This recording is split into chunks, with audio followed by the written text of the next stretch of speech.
All right. Hello, everyone, and thank you for joining us for a preview program on the 2021 Human Rights Watch Film Festival.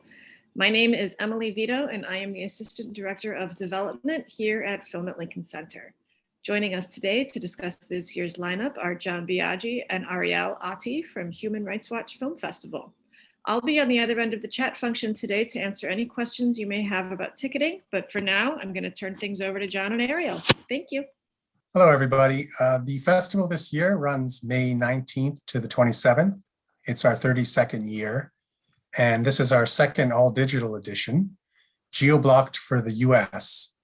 We're featuring 10 films in the program this year, and we're very pleased to be once again co-presented by Film at Lincoln Center and IFC Center. You can find all information on accessing the films and the free discussions by visiting ff.hrw.org or filmlink.org, of course. Most films have closed captioning, and we have free live Zoom discussions during the festival for every film with filmmakers, film participants, HRW researchers, and human rights advocates. All these discussions will have live transcription. And please ask us as we go through this discussion, please ask us any questions you have in the Q&A box. Now I'm going to turn it over to my colleague, Ariel, who's going to talk about some of the programming process this year. Ariel. Thanks, John. Hi, everyone. So in programming the Human Rights Watch Film Festival this year, we have considered over 600 films. We mainly look at documentaries, but we do consider other genres, and really the main thing that we're looking for that sometimes proves a challenge in programming is the diversity of the filmmakers. And that's because we know that representation matters, not just in front of the camera, but behind it as well. So we try to be very conscious when we program films to consider the filmmakers' backgrounds. And really, ideally, asking the question, are they a part of the community or close to the community that they're making the film about? Because we as a festival and an institution don't want to be contributing to extractive filmmaking. So that's the thing that we look out for, and we're really happy to try and support different kinds of filmmakers with different backgrounds. And another challenge with programming the festival has, of course, been COVID. Everyone is dealing with that. But last year, when everyone sort of locked down, it was sort of a good moment for people to hunker down and edit and send in lots of films for different festivals. But come this cycle, people are still locked down and not as many people are making films. So even though we saw 600 submissions this year, that number has still been affected by the pandemic. It's very fun to program the festival and consider the identities of the filmmakers and the issues that they're trying to raise awareness about, but sometimes not every box gets checked. So John, do you want to talk about some of the HRW issues that we try to cover? Yeah, sure, absolutely. So, every year we're challenged also by sort of lack of films on particular human rights issues that we would like to cover. I mean, this year, as an example, we didn't really see many, if any, films on Syria and that situation, or on Brazil and Bolsonaro, which is something we really would like to cover. Or for that matter, on the Trump years and that administration and all the issues there. But, speaking of the Trump years, there's also the issue of a time lag. Like most really solid documentaries take years to make. So even though an issue, we all want to see an issue on something that's just happened this year, it's very unlikely to get a really great documentary on that issue for at least another few years. So that's something we're always facing and people always ask about. Ariel, I'm going to turn it back to you to talk a little bit about our process of how we review films. Yeah, so what makes the Human Rights Watch Film Festival's process different from other festivals is because we have an internal vetting process. So after films pass the screening committee And then the discussions and opinions of the programming team, we have to turn it over to researchers at the Human Rights Watch. And we're looking for three key things: factual accuracies, whether or not there are safety concerns for participants in the film, and what's the other one? Oh, and yeah, just relevancy to HRW research work, right? If you've got a really big report coming out, or there's a really big issue you want to highlight, and those things happen to link up, fantastic. But if the film doesn't pass the two prior conditions I just listed, we won't be moving forward with the film. But yeah, it's still programming, and it's still a thing we have to consider thematically about how all those issues and things fit in together. So John, do you want to talk about the themes we've compiled this year? Yeah, sure. So we identified three major themes in the programming this year that we're about to talk about. And one was family unity, which is a really important theme, especially in this era of COVID. Issues in the criminal justice system, race and income-based injustices, excessive sentencing, harsh drug policies. And then a third theme was the overreaching strong hand of government. So we're now going to move into some of the highlights from the festival, talking about some of the films in particular, and I'll turn it back to Ariel to pick some of the favorite films for this year. Yeah, I'm gonna kick it off with so there's a film, a documentary called Tackleys, The Heart of the Matter, and it is, thinking about it now and prepping for this preview event, and like really thinking about it, I'm like, wow, I really, really, really love this film. So it's about a young Berliner a young Jewish Berliner, right? He's about 21 years old, and his family are survivors of the Holocaust. And so this gentleman's name is Yar, and his biggest question throughout the film is, what do the events, the crimes of the past have to do with me now, this day and age. And so as a way to cope with that, he decides to build a video game with a German friend of his, who is a descendant of perpetrators of the Holocaust. So it's really interesting because together they're trying to forge a new storyline and relationship between each other throughout the film. And it's so amazing and intriguing to watch that unfold. And I think what really drew me to the film was the idea of a video game, because we've come a long way from ping pong and Super Mario. And games are really diverse nowadays and can tackle really big conversations, mainly because of a playable character and the ethics of that. And so as Yar is developing the video game, we see him struggle with that, right? The ethics of playing as someone who you are not, the issue of his responsibility to his family story, and then also his relationship with his German friend and how that hits some road bumps, to put it very nicely. And so it's just really interesting to watch that unfold, not just from a story perspective, but to watch Yar grow, his idea about the game and his relationship to his family and to the Holocaust as a young person. Yeah, I really liked it. It's a very emotional film, but in a very cathartic way. And yeah, John, do you want to talk about anything highlights from that film that you really liked?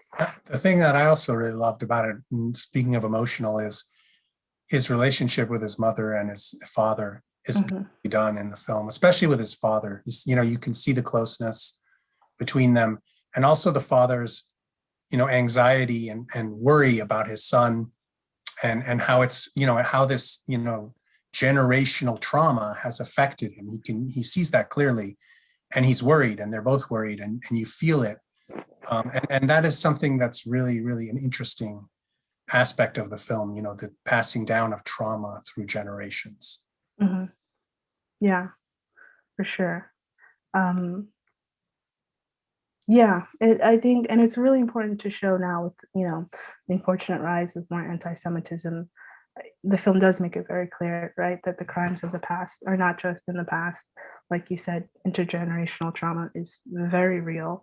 And, what I took from it is that if we ignore the past, not just as individuals, but as a society, that really puts us in a place where we're more susceptible for these kinds of things to happen again. And so I think for all of these reasons, Hercules is, you should watch it. It's really great.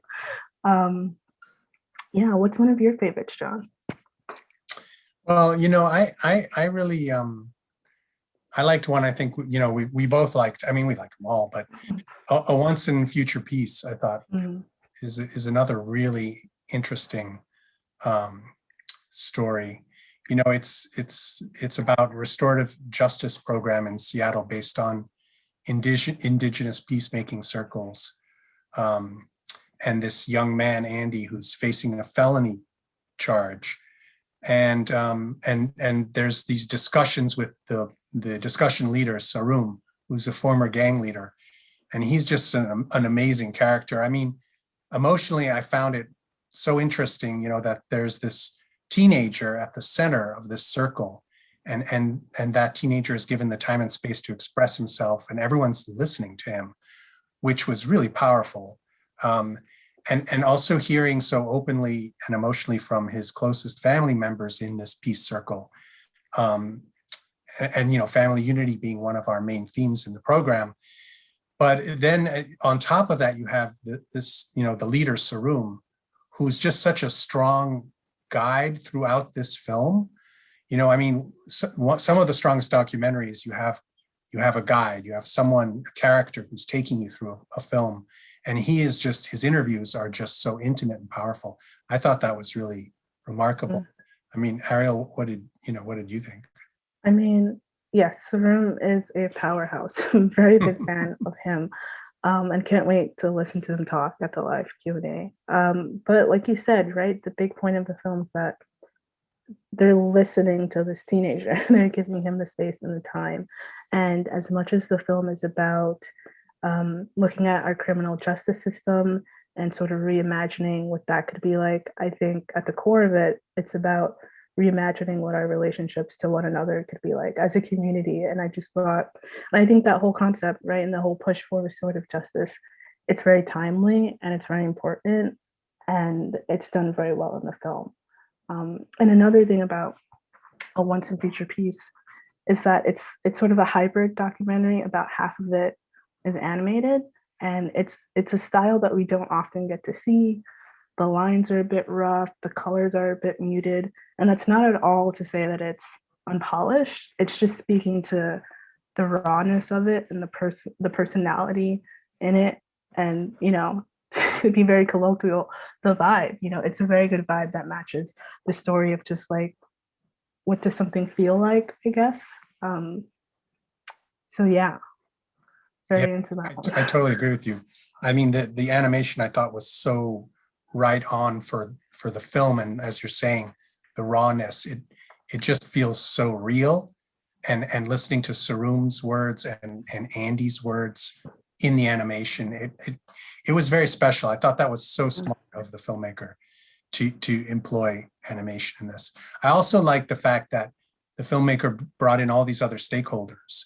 You have the prosecutors, the judges, and getting their buy-in. Of course, it increases the chances of success of a program like this, but it's also just such an important perspective to have in a documentary, so that it's not just a one-sided documentary. I mean, this added sort of a wonderful layering to the documentary, and I really, really appreciated that. Yeah, it was also nice to see, you're right, that it wasn't just like side A talking, please, we want this thing, or this is an idea we support, and like an opposition.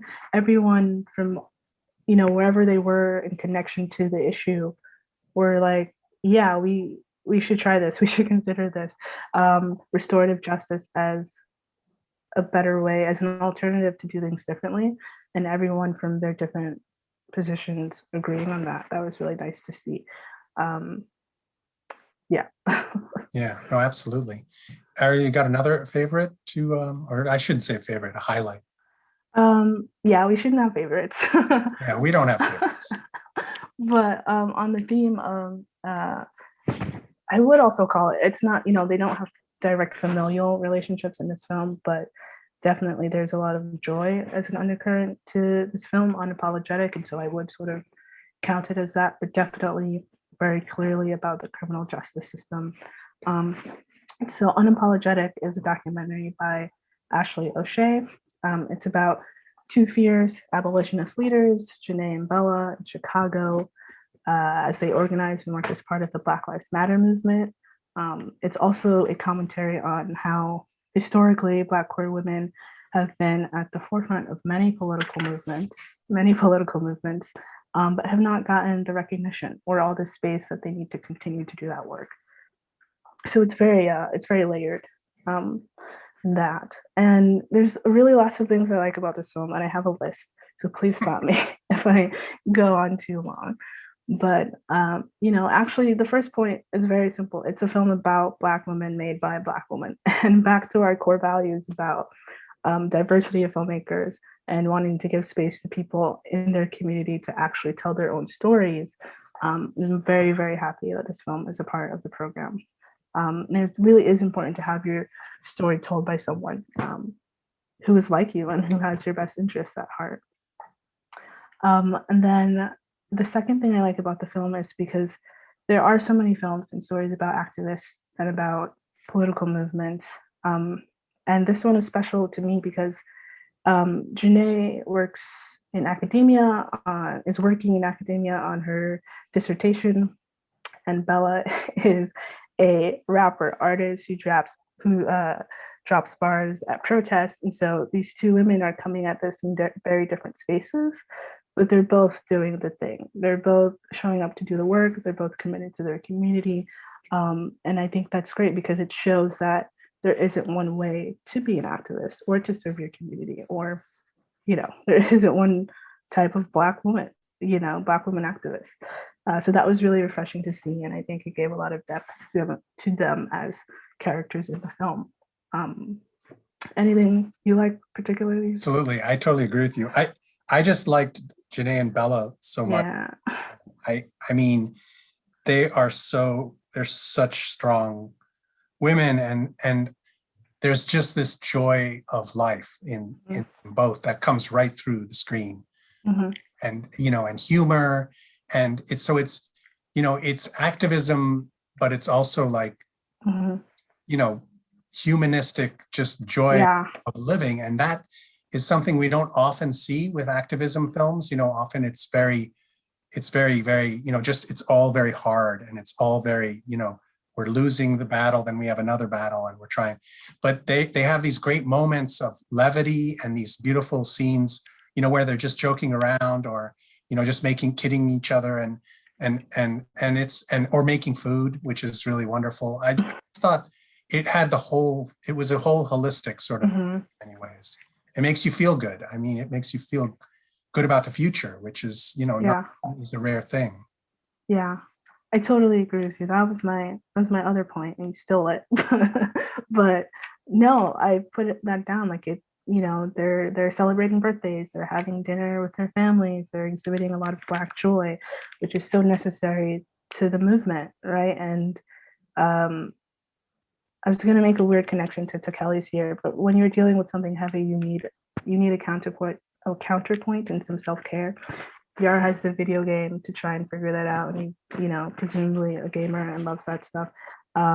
And the women in this film have each other, and those relationships are a bedrock for how they continue their work and do what they want to do. Yeah, very much. And you're right, their relationship and their vibe, it's just, you can't get enough of them, really. Absolutely. And then on top of that, they get stuff done. I mean, yes, they're successful activists. They move things forward, and it's just a wonderful film. I mean, you'll remember we had a night in London, our London festival, and Ashley and Janae and Bella were all in the discussion, and it was a joy. It was just a joyful way to end our London festival. So we're really looking forward to this discussion too, and this film. I mean, I'll bring in another highlight. I mean, there's our opening night film, Forget Me Not. This is a documentary that follows a New York family's fight for their son Emilio's right to an inclusive education, where he and other children with disabilities would learn alongside their classmates without disabilities. And a caveat, a really important point to this film is that the New York City public school system is the most segregated system in the US. So we meet this family, and this film is just really beautifully and intimately shot and handled with such care by the filmmaker. You feel very secure, and also just there's a lot of love in the making of this film. The filmmaker is also the father of Emilio. The family is really open, and they're very natural on camera, and there's just this very strong emotional resonance from them that comes through in the film. And what also struck me about this film is the filmmaker puts in a number of success stories of older high school age youth with disabilities who are in inclusive schools and who are clearly thriving. And so those are really powerful scenes, and they just add so much strength to the main spine of this film, to explain, why is this happening? This is just not the way that kids should be taught and should be learning. We should all be learning together. And also it's just such an important topic at this time, because, the disability rights movement has finally been receiving some really long overdue attention in just the past few years. And, like you see this year's Oscar nominated film Crip Camp, which is a good example within the film industry of, bringing some attention to these issues. And we just felt it's really a critical moment to highlight, disability rights. And so we made it our opening night film, and we're just so honored to have this film. Ariel, you want to say a few things about it? Yeah, you're so right about the family really letting you in, because I am not a parent and I don't have lots of experience with people with disabilities, but I definitely felt attached to the story and attached to the importance of it, and having a lot of questions about, New York's public school system and why are things done this way, and who made the rules, why haven't they been changed in so long, what can we actually do to get the ball rolling. And so the film has a good momentum and flow to really get you involved in the issue. And the thing I will say, right, on the film industry, actually, Forget Me Not, Olivier, the director, I don't know the percentage, but I know that he definitely brought in people with disabilities as part of the crew. And that's like a huge thing, because I used to work on set and they are not very accessible spaces. And the fact that Olivier did that work, again, like we said, not just in front of the camera, but behind it as well, accessibility and representation is important, is super amazing. And I can't wait to learn more about how he made that happen. And yeah, it's about involving people in their own stories, and he does that from beginning to end, right? By opening us up into his own life and then bringing other people in. And it's really amazing that he was able to do that, and a testament that, it can be done. We can move forward in the industry as filmmakers, as programmers, or whatever, and include different types of people at all stages of the production. So I'm really happy it's opening night. So Yeah, no, I hear you. I mean, the last film I was just going to highlight is our closing night film, Daughter of a Lost Bird. This is a documentary that explores the journey of Kendra, a new mother living in Montana, to discover her Native identity. Kendra was adopted as a small child into a white family with no knowledge of her Native parentage. And, we've talked about this film before, Ariel, but the opening scene for me just sets the beauty and the tone of this film completely. The camera opens up on Kendra, who's sitting in her living room floor, and she's preparing herself to make perhaps the most important call of her life, to her birth mother. And you just feel her vulnerability, but also her openness to this moment, and also, her courage. And the whole film carries these qualities throughout it. It never lets you down. It brings these through the whole arc of this film. And in some ways, to me, it's sort of a love poem to the best in humanity and the human spirit. I mean, I just love this film, and also it to the centrality of the family in our lives and how powerful family unity and support can be in helping individual family members to find their way and cope with things. We saw this in A Once and Future Peace, and also in Forget Me Not that we just talked about, this issue of family unity.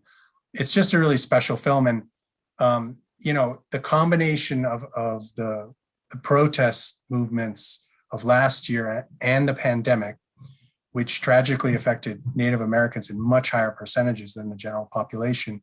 These two events, brought much needed attention and a new focus to the struggles and inequalities facing these communities across the country. And so we're just very excited to be highlighting Native American issues in the closing night of our festival. Ariel, you want to speak a little bit about this film? Yeah, I feel like it's a bit redundant to say every film is personal, but this, that moment really hooks you in. And what can be a challenge with these films is also giving the political context. And Brooke, the director, does a really good job of explaining the history of it, right? Of how did we get here, that we have, Indigenous people being essentially stolen from their families and then legally adopted into other white families. And it brings up the issues of transracial adoption, another sort of format of intergenerational trauma, actually a thing to consider about, things that happened in the past are not just in the past. We're still reckoning with what was done to people and still figuring out how we can be better to each other and what types of relationships we can be cultivating. And also Brooke is Native American as well. And so again, diversity and, making, supporting people to tell their own stories, I think is a core value of ours that I really love. And I'm really glad that we've been able to do that for a lot of the program this year. So, yeah. Absolutely. I think, that we're going to wrap it up here. I think, those are some of the highlights. There's 10 wonderful films. You should please join us. Ariel, maybe take it away with the wrap. Yeah. So thank you everyone for tuning in. It's been really great chatting with y'all. You can join us digitally at our festival, which begins next week, Wednesday, the 19th, and it goes until the following Thursday, the 27th. Like John said, most of them are captioned, and they will all have live discussions, which will have transcriptions, and those are free, even though, sorry, my words are getting jumbled. The films are geo-blocked to the US, but the discussions, you can watch them anywhere. We will also upload them on our social media after the fact. So please tell your friends. Everyone can participate in one way or another. Please check out the film festival on Twitter and Instagram at HRW Film Festival. Thank you everyone for checking out the preview event, and hope to see you at our festival, and have a great day.